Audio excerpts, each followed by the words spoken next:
The Paddy Power Half Hour on OTB Sports. Minimal contact in stadiums. That shouldn't stop the usual suspects from going down.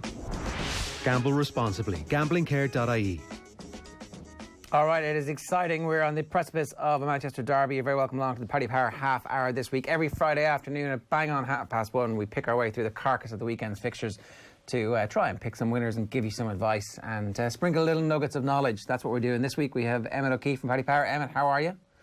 I hope your nuggets of knowledge are ready. Yeah, plenty of nuggets, hopefully. Just dreading the Manchester derby more than in previous years. Enda, also a Manchester United fan. How are you? Not too bad, Ger. Happy Friday. You were telling everybody on Twitter last night this is a great season for Manchester United because we're way ahead of Liverpool and that's progress.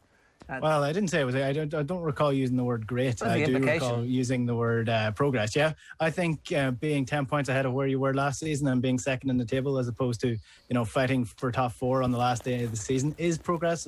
As a United fan, give it another year. Okay, let's wait and see. Okay, I want to tell you about this because we have a brand new segment. It's up and running. It's officially off to a good start, and I'll tell you more about that a little bit later on. But near miss is aimed at allowing some of you reclaim a losing bet stake. It's called near miss because if you nearly win a Premier League bet, if you have a single bet or an accumulator with Paddy Power and it's fallen down because of a dodgy VAR decision or a dive or a beach ball, then tell us about it and our Dodgy Goals Commission will sit in judgment. It's all about the Premier League, so any losing bet that almost made it and you're feeling sore about it is a legit entry. Every week, our team will select a bunch of winners. Most will get their stake refunded back into your account. But for some lucky punters, we're going to pay out losing bets as winners when we feel they have deserved it. To enter, just after your bet doesn't come off, take a screen grab of your losing bet, make sure that it includes your bet slip ID, and then send them in to us. Here's how. Use the hashtag PPNearMiss on Twitter. A DM on Instagram will do. Or you can snap it to us on WhatsApp, 0879 180 180, and we will do the rest. So every Friday at the end of the Paddy Power Half Hour, we'll announce that week's winners. You can see all the T's and C's on the OTBsports.com website and stay tuned to OTB Social for more details and, of course, reminders over the course of the weekend. So just at that moment where you're like, God damn it, then we'll come to the rescue like a white horse. Here's this week's Premier League fixtures for you. First off, Burnley against Arsenal. Then it's Sheffield United against Southampton at 3 o'clock. Villa and Wolves, 5:30, the Black Country Derby. Brighton against Leicester at 8. Sunday, it's a reasonable slate of fixtures. West Brom against Newcastle. Liverpool against Fulham at 2 o'clock. Manchester City versus Manchester United live on Off the Ball with Nathan and Kenny Cunningham on duty for that one at 4. Liverpool-Fulham, by the way, is also live. Stephen Doyle and Brian Kerr on duty for that one. Spurs against Crystal Palace kicks off at 7:15 on Sunday evening. And then on Monday, it's Chelsea against Everton at 6. And at 8 o'clock, it's West Ham against Leeds. Enda, you had your own near miss last week. Yeah, a couple of near misses, Jer. So we do our Paddy Power specials on the Paddy Power website every week. And last week we had 4 or more draws across the weekend. There were 3 draws and 3 1-0 wins, including that farcical win for in the Brighton game with the free kick. And then we also had the penalty in Chelsea and United. We had the odds for that. And of course, Hudson-Odoi is allowed to hand the ball in the penalty area without giving away a penalty. So we had 2 near misses. We're hoping for better results this week when we're going with a couple of different bets this week, but hopefully one or two of them comes off. All you need is one. So 30 plus goals across the weekend. So that's across all the Premier League games. We have West Ham to score a set piece against Leeds. And we have a substitute to score in the Manchester derby. So that's any time goal scorer if a sub comes off the bench and scores a goal. And I think Emmett's going to take us through the odds there. 30 plus goals across the weekend? Yeah, so we had that at 5-2. We'd expect that roughly to be maybe 25 goals scored this weekend. In terms of Manchester derby, obviously City are probably one of the stronger benches we've seen in Premier League history, and we're sure as 9-4 as a goal to be scored by a substitute here. And then probably I think the most interesting one would be we make West Ham short as 7-5 to score from a set piece v Leeds. It's the ultimate kind of strength v weakness clash here. No team has scored more goals from set pieces than West Ham, and no team has conceded more goals from set pieces than Leeds. That's not a bad bet, Enda. That's not a bad bet. It's actually level when you look at the goals scored from set pieces. West Ham have scored 12 goals from set pieces, and Leeds have conceded 12 goals, and it works out at about 30% of West Ham goals scored this year so far, and about 27% of Leeds' goals conceded. So it's actually a very interesting little nugget of information going into this game. But yeah, the likes of Soucek, top goals for West Ham this year, and you always have a chance when you have that sort of aerial threat. So going up against Leeds, I do think West Ham will actually score from maybe a corner or a free kick. So it's an interesting one, and the odds are pretty decent if you wanted to have a little nibble.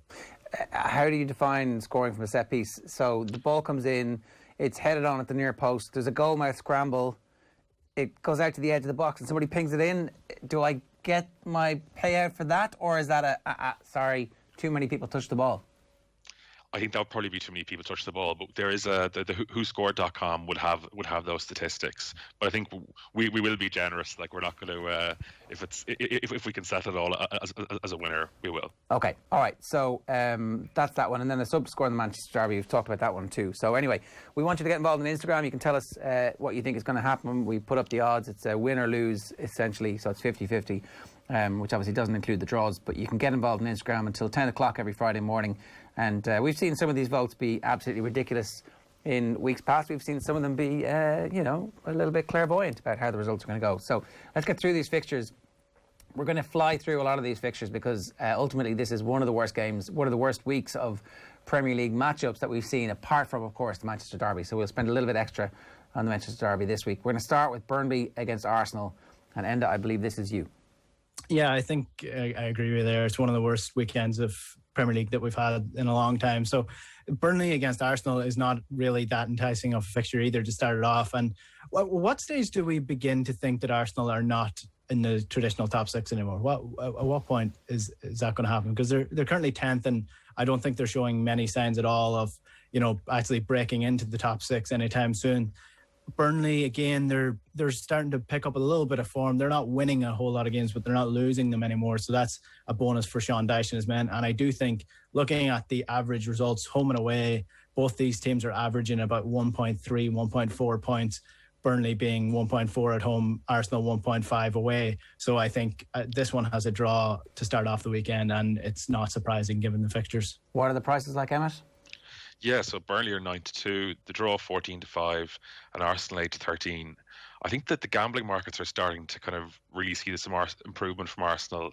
Arsenal would have been a 2-1 shot away to Leicester last week even, despite leaving Aubameyang and Saka on the bench, which the market still allows for some home advantage. So that would mean the market would see Leicester, who were third in the league, being rated similarly to Arsenal, who are 10th. I think Arteta is he's even starting to get a tune out of the likes of Nicolas Pepe, and with Thomas Partey coming back into the team, hopefully maybe ousting Granit Xhaka. I think Arsenal are actually improving, and I can see them finishing the season quite strongly. Yeah, I think, Enda, are they not longer a top six team or like one of the big six? That might have been good about 8 weeks ago, but now you're kind of going against the grain here with Arsenal actually improving. Yeah, well, like they're playing decent football, but I think the thought process around a lot of these games would be that Arsenal go into this game as favourites just because of who they are and what they were 10 years ago. But Arsenal haven't been a good team in 5, 6, 7 years. Burnley weren't great last week. I mean, Gareth Bale looked like a world-class edition of Gareth Bale from about a decade ago against them. Yeah, well, what I just mean is their reputation definitely precedes the football that they've been playing this year. Yeah, and look, it has done since about 5 years before Wenger left. Sheffield United against Southampton. Can I get the prices for this? Here it is. The Saints, according to our Instagram posters, 60% believe that Southampton are going to somehow undo all of the evidence of our eyes for the last 10 weeks and win this game. Can I just get the prices on this? Because I think that's going to inform how I would think about getting involved in the game. Sheffield United against Southampton. What are the odds, Emmet? Yeah. So Sheffield United 13-5, the draw 12-5, and Southampton evens. Just one small note here, just to kind of back up what you're saying about Southampton here, given their struggles in front of goal. They rely so heavily on Danny Ings. He's at times scored maybe 50% of their goals in years past, and he's only scored 2 goals in 9 matches this year, and Southampton tend to go as Danny Ings goes. Yeah, and they're just in the middle of surfing the crest of a slump, would be the phrase that a former Southampton player would have used about them. I can't see any reason to be spending any money on Southampton. It's a reasonable punt, and a Sheffield United team who have been completely flaky when it looks like they're fixing things. they'll suddenly go and have a run of bad results. And obviously they had a historically bad start to the season. But there has to be some kick in them right now when McGoldrick played so well during the week and scored a goal. Pretty rare thing. I just feel like Sheffield United are far better value for this game than Southampton are. I would definitely agree. I think as well, it'll be interesting to see a Southampton, a young centre half who got absolutely dominated by Dominic Calvert-Lewin last Monday night, called Salisu, and if he starts against McGoldrick, I think McGoldrick can get plenty of joy there. All right, definitely lean Southampton. Okay, let's move on. Aston Villa against Wolves, Enda. Yeah, I'm not doing my Paddy Power special much favour here, but I do think this is another game that has very few goals written all over it. Again, Aston Villa are really suffering with the loss of Jack Grealish last year in the week, and they weren't great against Leeds all but their one goal. And to be fair, that's kind of understandable. They're suffering like everyone else with the fixture build-up. But Wolves are the same. Like, Wolves have just been so poor this year. They've been up and down across the league, and away from home they're not great. They've only won one in the last 5 games away from home. So I'd lean towards Aston Villa as favourites for this game in terms of who's actually going to come out in the match betting. But this just seems like a game where there's going to be a scrappy 1-0 win or a 1-1 draw. It just doesn't seem like something that's going to excite despite Aston Villa's best efforts. What are the odds? I like his end of sentiments there.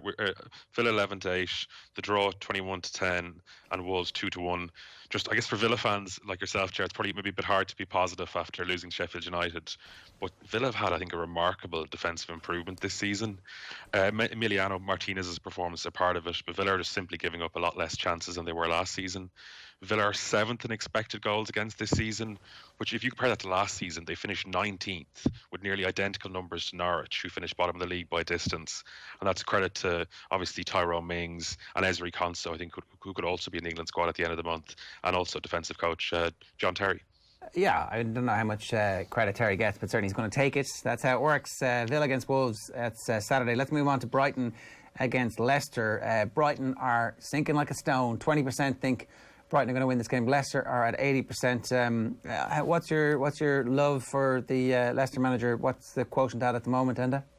How much do you love him? I think he's doing a pretty good job, Chair. You know, top 3 at the minute. I think they're probably going to finish in the top 4. Jealous. Did a pretty good job. Jealous X. One thing that I do want to say about this, it has nothing to do with Brendan Rodgers, but he is bringing, apparently the news broke this morning that Odsonne Edouard from Celtic is going to go to Leicester for 15 million. And I just want to be on the record straight away.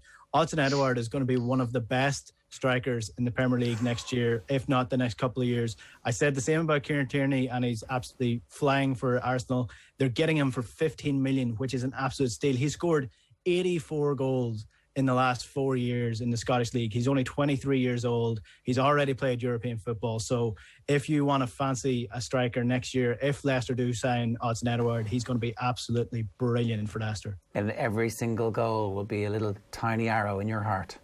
Oh yeah, big time. What are the prices for this one? Yeah, so Brighton are 6-4, the draw 21-10, and Leicester 9-5. Yeah, just worth noting, I think last season, I think the main reason that Leicester missed out on top 4 were obviously United signing Bruno Fernandes, but also towards the end of the season, Ricardo Pereira, Ben Chilwell and James Maddison got injured and they couldn't replace them. I think we're possibly starting to see that happen again to Leicester, with Harvey Barnes getting a serious injury out for 6 months and James Maddison also absent. Rodgers tried to compensate for this by playing a 3-5-2 with Kelechi Iheanacho, parching Jamie Vardy up front as they laboured to a 1-1 draw against Brighton. But as Enda mentioned with them signing Edouard, the reason they're signing Edouard is because Iheanacho really isn't good enough. And I think until Maddison returns, it'll be very hard for Leicester to score with regularity. And it becomes ever more likely they'll be, I think, pipped for Champions League like last year. Okay, I'm not sure. I think that they've got a bit more stickability this year. Those injuries are obviously horrific for your chances. Let's move on. West Brom against Newcastle. Enda. We don't want to spend too much time 60% on this one, say Big Sam, 40% say Steve Bruce. That is an interesting one because it's the clash of the boring English managers, and I think that maybe West Brom are showing a little bit more signs of coaching than Newcastle are at the minute. And training ground bust-up apparently happened during the week in Newcastle with Matt Ritchie apparently allegedly calling Steve Bruce an absolute coward. So if that's actually true and there is discontent in the Newcastle camp, they're in bad enough form that could cause an absolute spiral in their form, and a spiral to Newcastle's form is pretty bad considering how bad their form is. So I actually fancy West Brom in this game, and considering West Brom are a team that are fighting for relegation, you might get a little bit of value in that. Yeah, what is the price? Yeah, so West Brom 7-5, the draw 21-10, and Newcastle 21-10. Just on kind of the Bruce kind of sacking issue, in the Premier League in the last 10 years, it averaged over 10 managerial changes per season. I think we've only seen 2 this year. I think some of that probably is the financial restrictions due to COVID-19. But I think mainly it's because the fans in the stadium can make a manager's position untenable. And you can be sure if the Newcastle fans were in the stadium at the moment, they would be going absolutely berserk at Bruce staying in a job. So I think that's one of the only reasons he's clinging on. I think the injuries to Alan Brown and St. Maximin are absolutely massive. Newcastle have only 4 players who scored 2 league goals or more, and 3 of them are now absent, including Callum Wilson. Only 2 Newcastle players have 3 assists or more. Both are now absent. Newcastle are in real trouble. St. Maximin could do some damage at a decent team next year. Definitely. If he's fit. Obviously, the fitness issues are something that are probably going to make a lot of teams anxious not to sign him because of that. So, but he's been a real bright spot anytime he's played, and he's looked like he's always capable of beating a man. His end product has been decent as well. So, okay, I want to move on to Liverpool against Fulham. Again, Liverpool 82%, Fulham 18%. Liverpool's home record just not very good at the moment. I don't know how anybody could have any confidence. The fact that they're playing Fulham, and Fulham obviously in the relegation zone, but there's been enough about Fulham, there's been enough about Scotty Parker, there's been a sense that actually he knows what he's doing, and I really hope that they decide if they do go down to give him another chance to come on back up, because he's earned it. This is one of those English managers who has actually shown some progression as the season has gone on, and I think they're going to get something from this game, Emmet. I tend to agree with you, and I certainly couldn't be backing Liverpool current price of 4-11. The draw is 15-4 and Fulham 7-1. I think Liverpool felt a bit broken watching them last night, and taking off Mo Salah with half an hour just seemed a pretty strange move, given he's the Premier League top scorer, and he's also quite a sensitive character, as you kind of saw earlier in the season when he was passed over for the captaincy and then kind of responded by flirting with Real Madrid in the Spanish newspaper. I think the only positive for Liverpool will be the return of Diogo Jota, as I think Roberto Firmino clearly isn't the creative hub of old. I think this is reflected in a statistic called goal creation actions. Hopefully people's eyes aren't glazing over here, but just any contribution basically that leads to a goal, be it a dribble, pass, or drawing a foul. Firmino has seen a 50% decline in that statistic from last year, and anyone who's watched him this season can see he's not the player of old. In terms of bet here, I think under 2.5 goals, better than evens looks fair, given Fulham's last 7 matches have had 2 goals or less, and we know all about Liverpool's issues in front of goal. Under 2.5 goals, and your over 30 goals bet looks slightly ludicrous. Where are the 9 goals going to come from that you need in one of these games to make it up? I'm hoping that there's just a 9-0 win somewhere along the road. Perhaps in our next fixture. Let's move on. Manchester City versus Manchester United. Could it be a 9-0? 68% blue, 32% red. What's the record victory that Manchester City have had over Man United? Does any of you guys know? The 6-1, the Balotelli, why always me, I presume. Right, okay, 6-1. That was a real heartbreaker of a result, that 6-1. That was like, holy shit, the Manchester United dominance over the league is completely just gone. That was a shock. I remember where I was when I watched that game. This could be 0-0, because that's what happens to Manchester United when they play a good team these days, right? Yeah, no. Definitely, yeah. Sorry, go on, Enda. No, go on, Emmet. You go first. Yeah, so just the prices here. We've Man City 4-9, the draw 16-5, and Man United 11-2. The worrying thing for United is not only are they making kind of struggling against the bigger teams in big games, they're making the worst teams in the Premier League look competent. The betting markets would have, I think, Crystal Palace without Zaha and West Brom as the 2 worst teams in the league. And United have been fortunate not to lose to both of them and have lost an XG in both matches. This is in their last 4 games. And it's not surprising that those results have came without when Paul Pogba's been absent, as I think Bruno Fernandes's energy levels are starting to wane after playing a ridiculous 41 of United's 43 competitive matches. And badly needs help. You really need him for those Europa League away matches and the ties you've already won. Absolutely important that he plays those matches. There's no, I mean, sorry, I didn't mean to lead you both down the path so easily. There's no way that there's going to be 0-0. There's no way that Manchester City aren't going to actually try and go for this the way sometimes they have done in the past in these big games, particularly against Liverpool in recent seasons. They're surely going to try and rip the beating heart of Manchester United out and feast on it in front of their fans, because they can. Right now they can.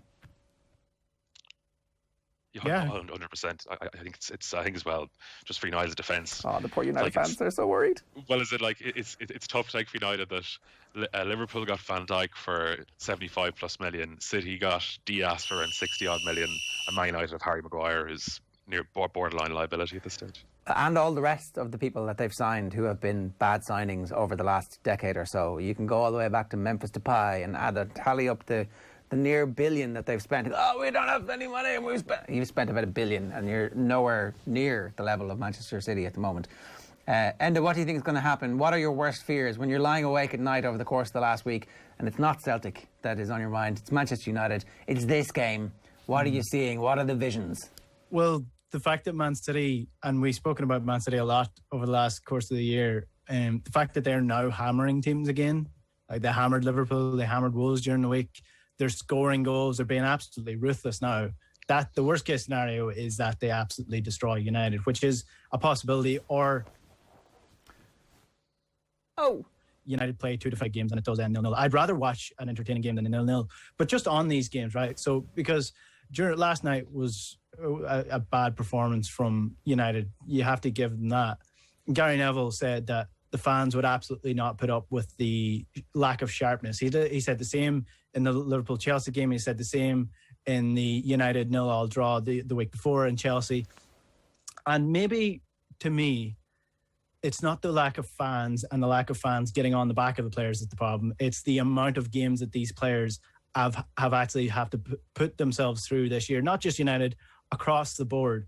How mentally and physically tired must these players be with the amount of games? Just looking at the injury lists this year so far. Currently, Southampton have 8 injured players. Crystal Palace have 9 injured players. Leicester have 8 injured players. Everton have 7. United have 6. Newcastle have 8. As Emmet alluded to there, Fernandes has played 41 games. Marcus Rashford has played 42. Harry Maguire has played almost every game as well for United. And before Christmas as well, look at everyone, Liverpool especially. Across the board before Christmas, there was a rise of 20% in injuries. 17% of them were spike in soft tissue muscle injuries. Before Christmas, there was 91 muscle injuries in the Premier League. We are looking and down the barrel at a situation where there could be actually potential lawsuits down here because of how we are expecting the players to play. And whatever about the fixture build-up in terms of just following the Premier League, trying to play multiple competitions when you do not need to play these competitions is absolutely ludicrous to me. What's the point of the League Cup this year? What's the point of the FA Cup this year? Just give the... Trophies and money. Trophies and money. What good is that to anybody except for the owners of the clubs? I think the players have been put through a lot this year, and I think down the line we're going to look back at this as an absolutely stupid season for the amount of football that's Jose Mourinho wins a trophy by beating Manchester City and stopping them from doing the quadruple at the first opportunity, then the Spurs fans are going to say it was absolutely worthwhile having that, and he's going to bang on about it forever and ever. You know that. So, like, I don't know about that, and I think that the increase in injuries you have to put down to the pre-season not being long enough, and that was an idiotic decision. They could have easily that makes it even more ludicrous, though, Ger, because we've got a season where we've been playing more games over the course of the season over a shorter period of time without the same pre-season that they've had before. We're about to go into an international break for absolutely no reason. They could have had a Nations League that makes no sense. No, they're World Cup qualifiers. They're not World Cup qualifiers. They're Nations League games. We need to start being honest with ourselves. Like, who wants to see an international? Give the players 2 weeks off instead of going to an international break. That's all they have to do. All right, very quickly. So that game, Nathan Murphy and Kenny Cunningham making his much-awaited return from injury. Manchester City against Man United, live on Off the Ball on Newstalk on Sunday.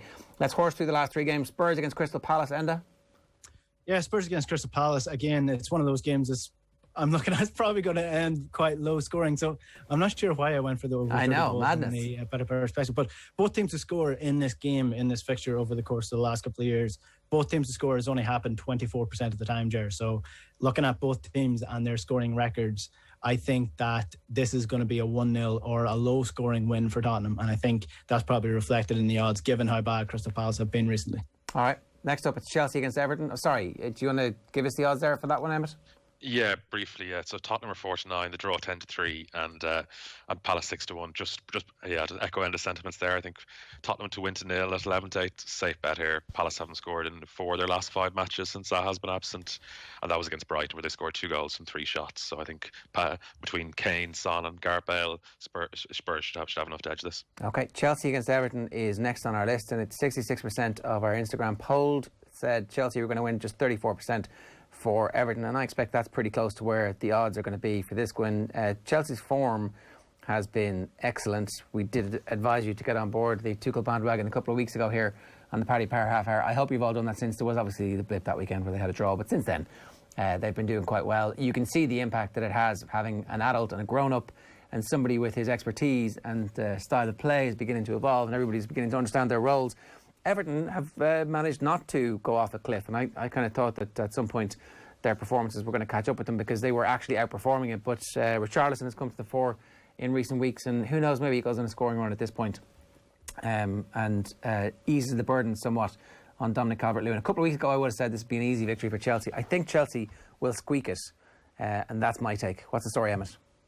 Yeah, so Chelsea are 1-2, the draw 3-1, and Everton are 5-1. I just felt it was worth highlighting the form of Mason Mount here. Before Thomas Tuchel arrived at Chelsea, I always felt Mount was overhyped.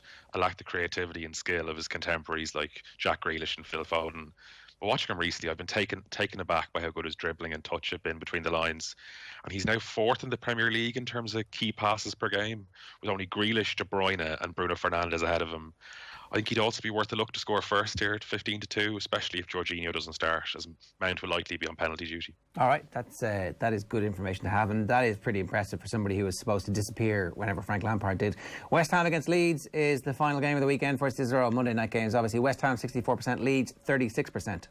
Very much stacked kind of to the back end of the Premier League for the good games. I think this will be a great game to watch, and West Ham were actually very good value for their 2-1 defeat to Man City last week. I did say that they were going to score, and ensuring they did. And, like Jesse Lingard is actually bringing a little bit more of a dimension to West Ham. He just has that sort of eye for getting in the right places, getting in the right pockets, and players to pick him out now. So I think West Ham probably do edge this. And in terms of the bet for the weekend, I've already given it. I do think that West Ham will go and score a set piece against Leeds, because 12 goals set pieces scored for West Ham, 12 goals conceded from set pieces from Leeds. So I think this one will be a good game at least. Both teams to score might be a good shot as well. All right, okay, good stuff there. That is the end of those fixtures. It's time for us to talk about near miss. So we had this email in from Stephen O'Reilly listening in Drogheda. Sorry, it must have been a DM. If this is not a suitable sob story, I'm not sure what is. After listening to the Paddy Power Half Hour this week, I decided to open up a Paddy Power account. This is my first ever bet, apart from picking a nag in the Grand National about 30 years ago.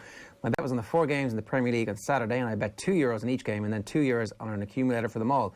I got all the games correct, except for West Brom against Brighton. I had this for a draw. Brighton had umpteen chances to claw back a goal in that game, missed 2 penalties. Our own Aaron Connolly missed a great chance, and then Whistlegate with Lee Mason giving a goal and then taking it back after a VAR review. I never thought I would be so invested in watching a game of football between these two teams. Anyway, I'm submitting this as a request for payout, and so we're going to pay that one out. I think that's fair enough, right? That is correct, yeah. So, but our next caller is on the line. I think we've got Graham. Hey, how's things? Graham, what's your story? So last Saturday afternoon, I decided to put a fiver on a 21-team accumulator in every 3 p.m. game in the Championship and League One. Now 20 of the 21 games had over 1.5 goals. What was your bet? Sorry, that's the important bit. What was your actual bet at the start? It was over 1.5 goals for every game in the Championship and every game in League One. At the 3 o'clock kickoffs last Saturday? Yeah, so there were 21 of those games. 21 games, everything over 1.5 goals, and you stuck a fiver on. What were the odds? It was over 300 to 1. It would have been 1,500 and something back for the bet. For a fiver bet. And you missed on 1 goal. I missed on 1 game, and the 1 game that missed finished 1-0. I mean, had it been 0-0, it would have been easier to take. Oh my God, Stephen, that's pretty bad. So I think our dodgy goals commission, we can definitely give you back your fiver. Can we do any better, Emmet? We can do plenty better. I think we'd be happy to pay out the full 1,500 here. You just want 1,500 quid? No way, legend. Thanks a million. That's a wild bet. Graham, do you make that bet often? I do it every now and again, to be honest, Jer. I mean, I wouldn't do it every weekend, but it's just a bit of fun watching all the goals go in. Now, I've never come as close as that, but yeah, happy days. 1,500 quid. Legends. Can't do any worse than that. Thanks a million, man. Come on, Graham. Congrats, Graham. There you go. Happy Friday. Congratulations. Bye-bye. So that's this week's near miss. That's not a bad way to start the weekend. It's pretty decent, Jer. Pretty decent. Our If Dodgy the Goals pubs- Commission came up with a good It's a one. pity the pubs aren't open though, Jer. Imagine the pubs are open, you immediately go and spend a couple of hundred of that at least. That's a wild bet. Every single game to be over 1.5 goals and 300 to 1. Can you just imagine how devastated you are at the end of that? It's like, oh man, come on, just, someone kick it in your own net. Right. I actually had one a couple of years ago, Jerry. It was 1,000 to 1, and I stuck a fiver on it, and it came down to the very last. 100 to 1. 1,000 to 1 would be crazy. Came down to the last minute winner sealed the deal for me. So I was sort of like Graham there, except I actually won. Good story. But he won. Good story, Enda. A near miss that actually was a near winner. Everybody loves an after timer. Good man. Yeah, Enda, Emmet, good stuff. Thanks a million. That's this week's Paddy Power Half Hour. If you think you've got a near miss, then get in touch. We'll be out on social all weekend telling you how you can do it. You can do it on WhatsApp 0879 180 180, or you can DM us on Instagram or use the hashtag #PPNearMiss. And you too, if we're feeling particularly benevolent, could have your near miss paid out. In the meantime, we'll see you next week. Enjoy the football. Good luck. The Paddy Power Half Hour on OTB Sports. Minimal contact in stadiums. That shouldn't stop the usual suspects from going down. Gamble responsibly. Gamblingcare.ie.